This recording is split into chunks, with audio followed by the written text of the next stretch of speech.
Hello, YouTube. Crazy Boy here. Now, as you can see, I'm wearing a skeleton head. Well, today I'm doing another D&D story, like part 2 of the series I'm doing explaining the D&D campaign that I'm in as the Skeleton Ranger Eldorod, because that's why I named him, and it is an awesome name. And if you don't know how to spell that, that's reasonable, because I made the thing off the top of my head, and somehow we're able to figure out actually a pretty good spelling for that kind of name. I'm actually considering naming one of my kids that one day.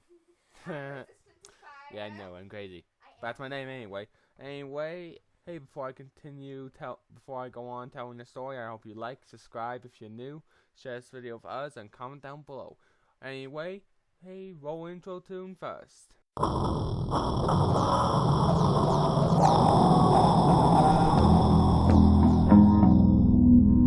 Let's get this madness rolling.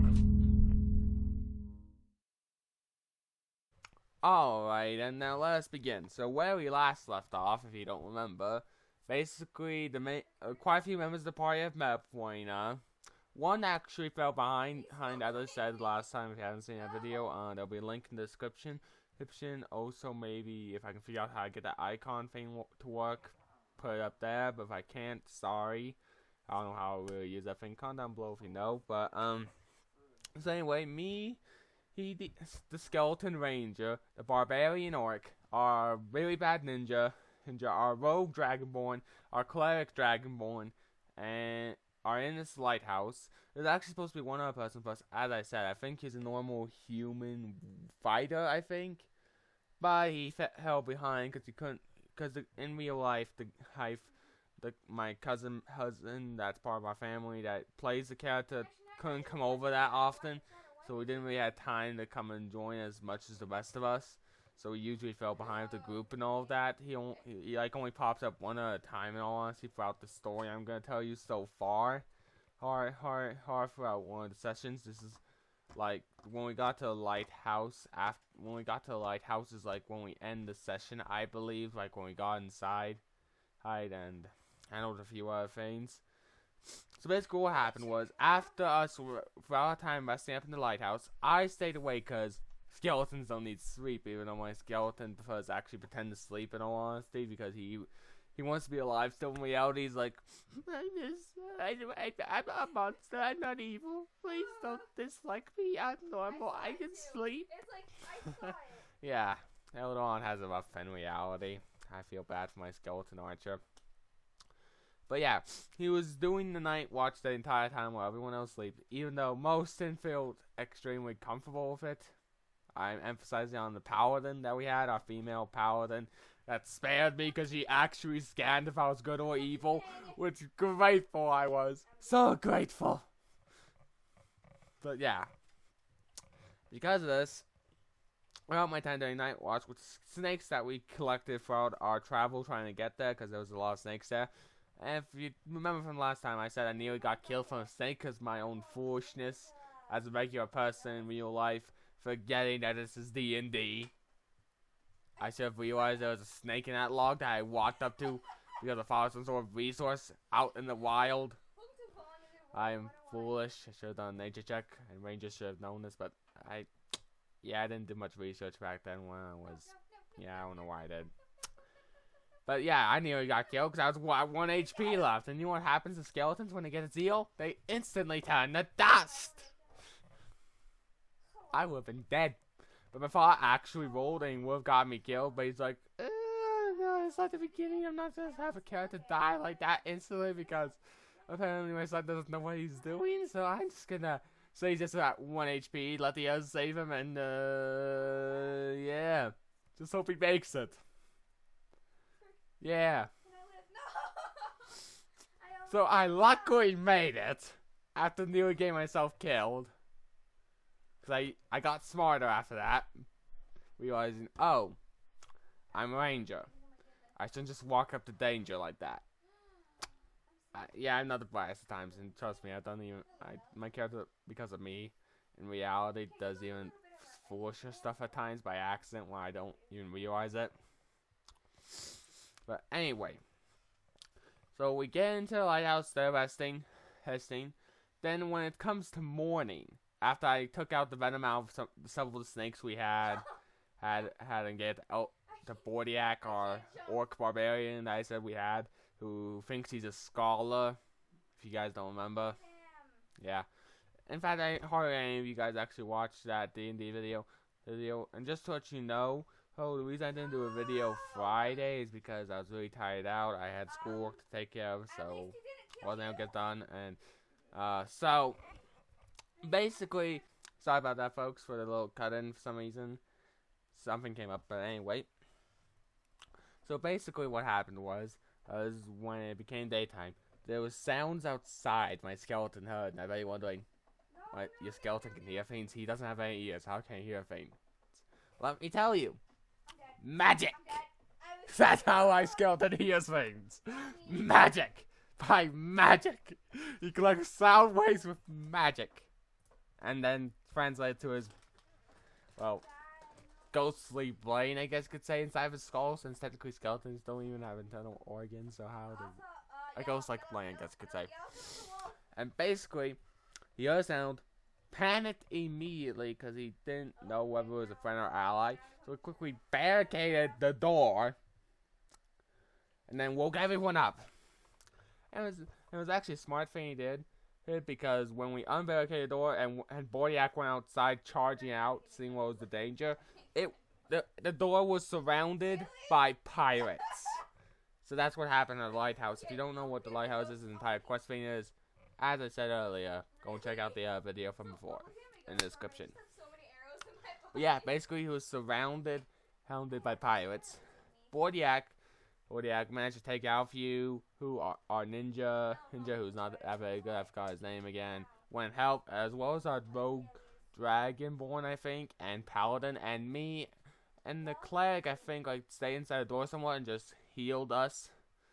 We managed to take out so many so quickly, actually, in all honesty, it was very quick, that the others got scared, the pirates, and went booking running for it. While the rest of us stayed behind. And also, let me tell you something funny that I decided to have Eldron to do, who the day beforehand, or the day after they started sleeping a little bit, he started picking up the dead bodies of the people in the lighthouse and throwing them in the ocean. You see, what my character's thinking was, in all honesty, I think, these guys live by near the lighthouse. They're probably like those sailors who want to die in the ocean. Let's throw them into the ocean, this family. And I started throwing some bodies into the ocean. Because that's what I decided to do. Back then, I don't know why, in all honesty, but I thought, that makes sense. And so I throwing, like, I threw one body, but it stopped me from throwing any more into the ocean. So I had to wait for it to come back ashore so I could actually bury it properly. I don't know, I did some seriously weird things because of me back then. But anyway, afterwards, with the pirates, we took some of their loot. The other ones escaped. We didn't bother to chase them. We found this altar thing, like torch-like stand thing. And basically, it was a stand thing with a bit of stairs. Then there's a big giant bowl meant for fire to be in it, if I remember correctly. Anyway, there was that. I went and investigated. Beforehand, before we went to do that, we went back into the house because we heard scuffling. And inside a barrel was Sparkles' character, Pink Flame. And basically she was a halfling warrior or something like that basically joins the party and is now fierce little fighter that helps us because she lost her entire family because her family was the people in the lighthouse. So in all honesty, I think it was, in all honesty, I don't remember, but in all honesty, I'm glad she wasn't upset that I threw one of the bodies of one of her family members into the ocean. I don't think she even realized it happened to the character herself. I think her character never realized it, so it's like, man, she probably would have been mad at me back then. But because, in all honesty, I was acting weird back then with my skeleton, that's like, But anyway, also, I think I threw a few pirate bodies into the ocean. I don't know why. I'm not sure if I did or not. But anyway, after that, handling the pirates and all that, we went and searched some areas and found the pirates' camp. we went and attacked it. Well, technically, there's nothing in it, actually. The pirates apparently were camping there and had shit, though. The other guys went and left all the stuff there. There's a boatload of supplies from the lighthouse shards, and we would eventually fix the lighthouse through some weird methods and weird interactions. And me getting annoyed with Bordiak calling him a scholar, my Eldon did, because he easily got annoyed with Bordiak with how foolish he was. And I always said he was so smart. In reality, he was a foolish man. Oh, I remember something now. Something happened. We were actually traveling in the forest. That was hilarious. You see, we're supposed to all do survival checks. I did pretty good enough to actually get in the right direction. Same thing with our ninja. But Bordiak also did a survival check. And guess what he got? A nat 20. The foolish, dumb, half-orc Bordiak got a nat 20 on a survival check to know where to go to get out of the forest. See what my dad did for that? Because he was just shocked. Basically, an idea of a D&D god and all that felt really bad for Bordiak. It's like just to light the way where for Bordiak to go. Because he felt so bad for how Bordiak was such an idiot. That's the right term. Because how Bordiak was such an idiot, he felt bad for him. So lighted the path up right where he's supposed to go. Like, it's this way. He's like, oh, thank you. And all of us were surprised that he was correct on the way to go because he was so foolish that we were surprised that he knew where to go. Me, everyone else, because we all realized he was stupid. Although he called himself a scholar, which in reality he wasn't. So that happened back then. But anyway, let's get back to where we were. So basically, after fixing the lighthouse, actually handling the problem, we went on back to the town. Then we realized, oh wait, the townspeople don't know me.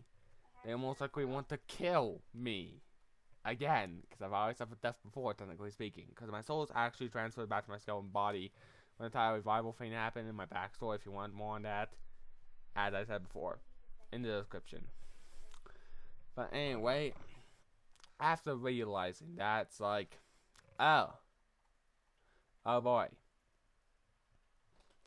And so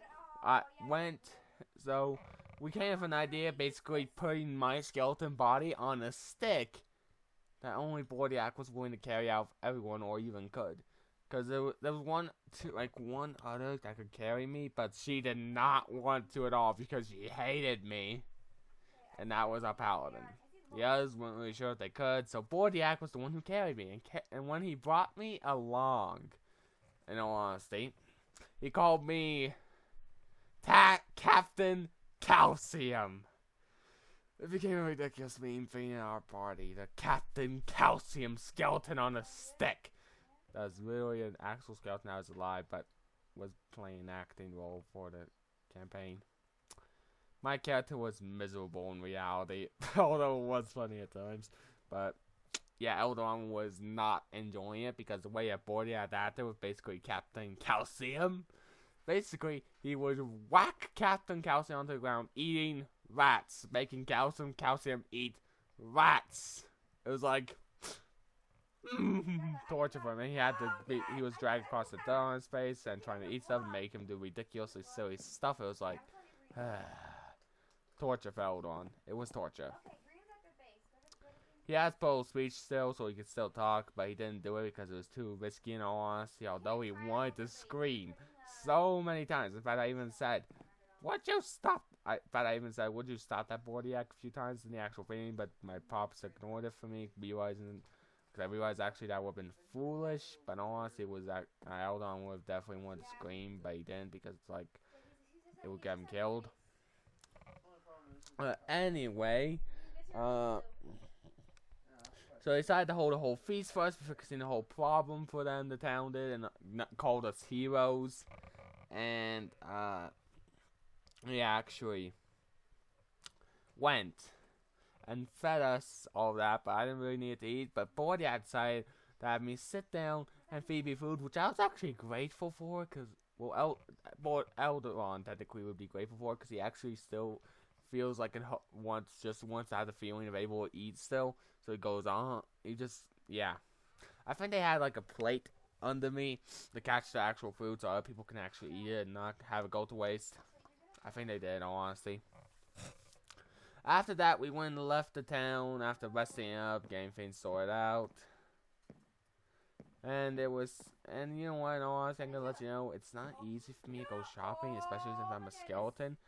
But you know what, I'm gonna let you know ahead of time in the future, the campaign, and eventually with my campaign, I'm gonna be allowed to, like, have a skill disguise, like, disguise myself and walk in the crowd. Because that is a good thing that I would need, in all honesty, if I ever want to go shopping at all. But anyway, after that, we went along on our way. We went along. We were gonna go to the next town. I discussed the things with the ninja because I was so annoyed with having to be treated like that. I didn't want to be treated anywhere else like that. So it's like, okay, hey, we'll make it so you can walk around in other towns and all that, as long as you don't cause trouble. And then after a bit of walking, going along to the next town, guess what happened? Ambush of orcs. And these orcs captured us. Not only that, I apparently damaged an orc so much, it annoyed the orc so bad that I took out my pole of speech and stabbed it in his eye that I actually shot out, I think, or teared out my claws. Those says I got in that 20, I believe, and teared out one of his eyes.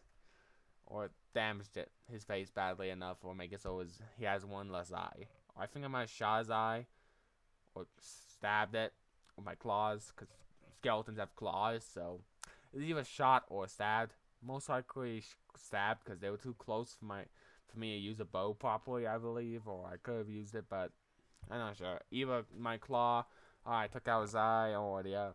Basically, after they finally captured us and subdued us, he stabbed my pole of speech after forcing it out of his mouth, cutting it like a flies, and putting in his eye that he lost, because he's like, this is mine now. Even though he should have put it in his mouth, because it's a pole of speech. That orc was idiotic, because it goes in the mouth for it to work. And he put it in his eye. I guess he didn't realize what it was. But anyway, after getting captured, being put on the boat, me being tied at the front of the ship, because apparently they disliked me that much doing that to one of the comrades. And I think they actually, one of the orcs was successfully killed out of the army, and maybe if he was, I'm not sure. But basically after that the orcs were sailing along a ship with all our stuff on it and themselves, but then a storm happened, having all fall overboard while we're sideways stuck, tied up to the ship, each of us, especially Bordiak and me, because I annoyed one of them so bad, and Bordiak was a humongous pain for him, especially since two of their own were killed by Bordiak, actually. When these guys were supposed to be stronger than us to make it so they can just subdue us, but since they were apparently one of us was so strong they can take out two of them, they subdued him a lot. Like, tied him up to a pole with chains. They were that determined to keep Bordiak down and out of their way. But anyway, a lot of our stuff fell off. There was some stuff that was still on board. We managed to get some of our stuff back after climbing sideways on a ship. We managed to get some of our stuff. We managed to sort things out. And honestly, I didn't have to worry about the ocean that much for me, because I can just sink to the bottom, not worry about drowning, and just walk on the shore for me, in all honesty. Everyone else, well, we just stayed alive for as long as we could, I think. We might have just waited for the storm and head on that ship for a bit, or maybe a simp shake and forced us onto the land. Hey, but we still got all our stuff back, or some of us did, but not all of it exactly.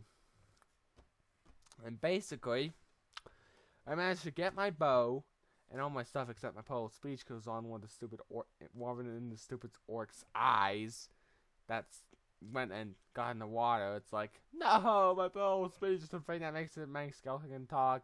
He was super upset. My Eldron was, in all honesty. But anyway, my Eldron kept his bow and some of his gear, and same with some of the other party members, but not all of it. We got stranded on land, and suddenly this entire guard of a town surrounds us, are pointing weapons at us. And we realized we were surrounded. It was a bad situation. A lot of us surrendered, and then suddenly they were going to turn me to dust, because in reality, I'm a skeleton, so skeletons are usually oh, they're automatically evil and we can't let them out, so let's just turn them to dust. And it's like, no. So I went pleading, shaking my hands, backing away, cowering in fear. Because that's the one thing my Eldar is good at, is making impressions that's like, oh, that's not normal. And luckily it did. And the guards spared me.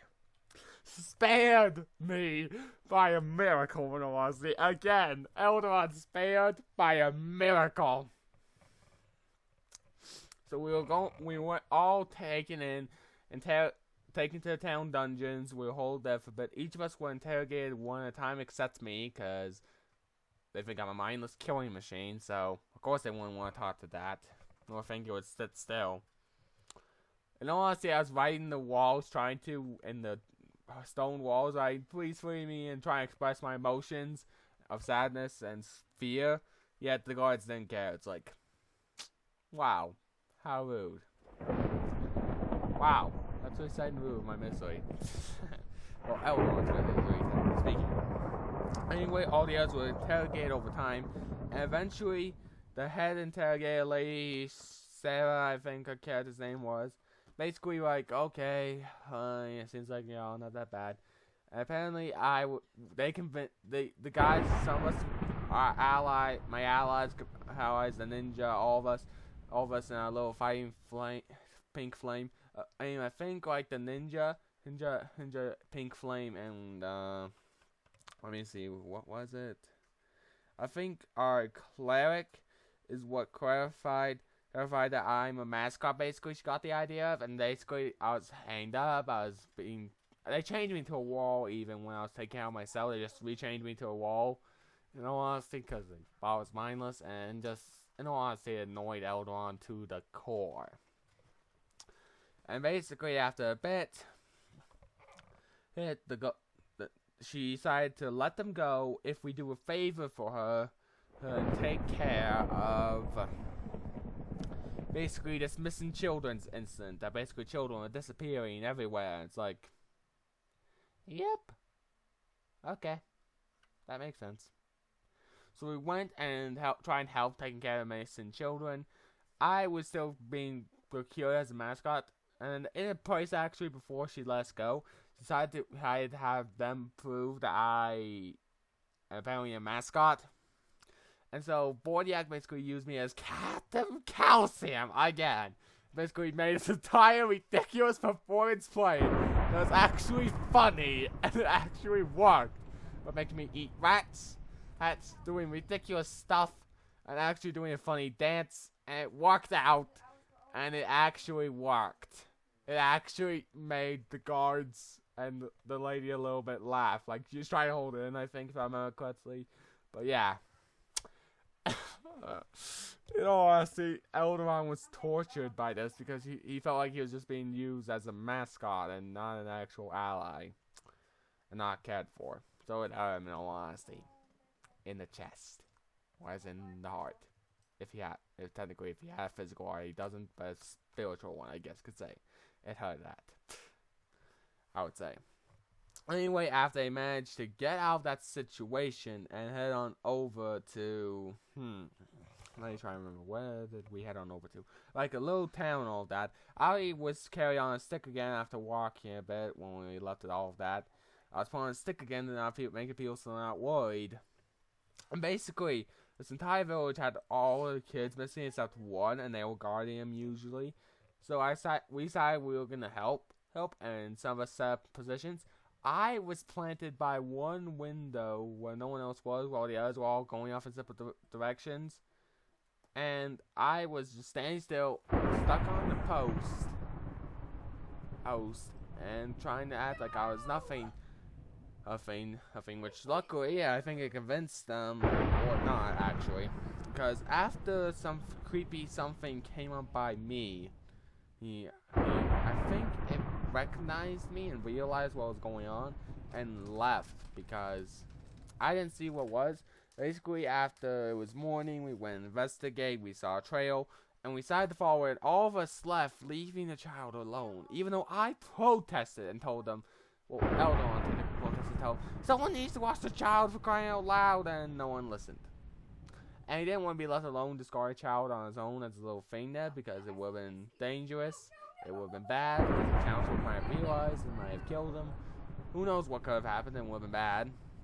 So he went along with them. They went along, followed the trail, ran into this group that apparently hired to guard the path. We took them out pretty easily because they were asleep practically still. We took them out while they were down. We didn't kill them because honestly they were foolish guys that were hired. And basically the cleric knocked some sense in them and same thing. And I basically went and scolded them for help.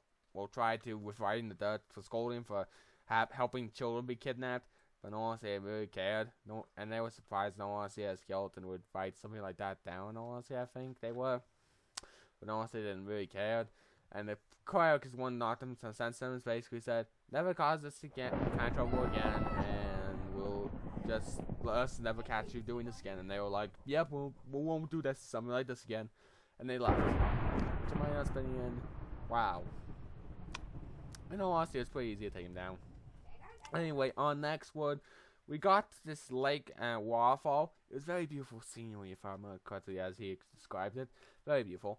But anyway, we went around the waterfall, around the pond, to get to the waterfall, cause we thought we saw something, and we saw a trail go that way, so we went along that way. Actually, yeah, there was a trail, and we followed the track still, and we went around. And we had to make sure no one else spotted something. You see, all of us had to do spot checks.